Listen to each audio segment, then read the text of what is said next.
భారత ప్రధాని నరేంద్ర మోడీ ఉత్తరప్రదేశ్ రాష్ట్రం వారణాసిలో లోక్సభ స్థానం నుంచి మూడోసారి పార్లమెంటు బరిలో పోటీకి దిగారు. అక్కడి నుంచి హ్యాట్రిక్ సాధించాలని పక్కా ప్రణాళికతో ముందుకు పోతున్నారు. మోడీ ఆస్తి 3 కోట్లకు పైగా ఉన్నట్లు నామినేషన్ సందర్భంగా తన వివరాలను ఎన్నికల అఫిడవిట్లో పేర్కొన్నారు.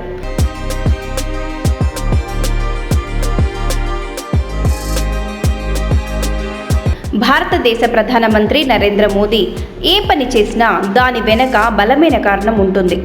మోదీ వేసుకునే డ్రెస్ దగ్గర నుంచి ఆయన పలకరించే వ్యక్తులు, వాకింగ్ స్టైల్ అన్నీ చాలా డిఫరెంట్గా ఉంటాయి. ఇక కొన్ని ముఖ్యమైన సందర్భాల్లో ఆయన చేసే పనులు ఎంతో ఆలోచింపజేసేలా ఉంటాయి.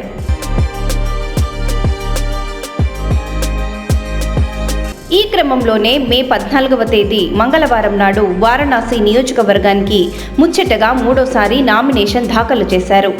ఇక నరేంద్ర మోదీని ఎన్నుకున్న 4 వ్యక్తులను కూడా ప్రతిపాదించేందుకు తెర వెనుక పెద్ద తతంగమే నడిచింది. అయితే నరేంద్ర మోదీ నామినేషన్ కార్యక్రమంలో ఒక సాధువు అందరి దృష్టిని ఆకర్షించారు. ఆయనే పండిట్ గణేశ్వర్ శాస్త్రి ద్రావిడ్. ఈ క్రమంలోనే నరేంద్ర మోదీని 4 వ్యక్తులు ప్రతిపాదించారు. అందులో ఒకరు ఆయన వెంట నామినేషన్ కార్యక్రమానికి కూడా వెళ్లారు. పండిట్ గణేశ్వర్ శాస్త్రి ద్రావిడ్, బైజ్నాథ్ పటేల్, లాల్ చంద్ కుష్వాహా, సంజయ్ సోంకర్లు నరేంద్ర మోదీని ప్రతిపాదించిన వారిలో ఉన్నారు. ఇందులో విశేషం ఏంటంటే ఈ 4 3 వేరువేరు కులాలకు చెందినవారు కావటం విశేషం.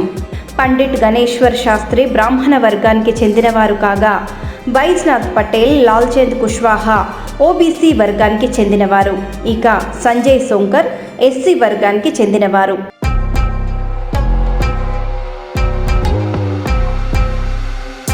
మోదీ నామినేషన్ పత్రాలపై సంతకాలు చేశారు. మూడోసారి ఎన్నికలలో విజయం సాధించి హ్యాట్రిక్ సాధిస్తారని పార్టీ క్యాడర్ ఆశాభావం వ్యక్తం చేస్తున్నారు.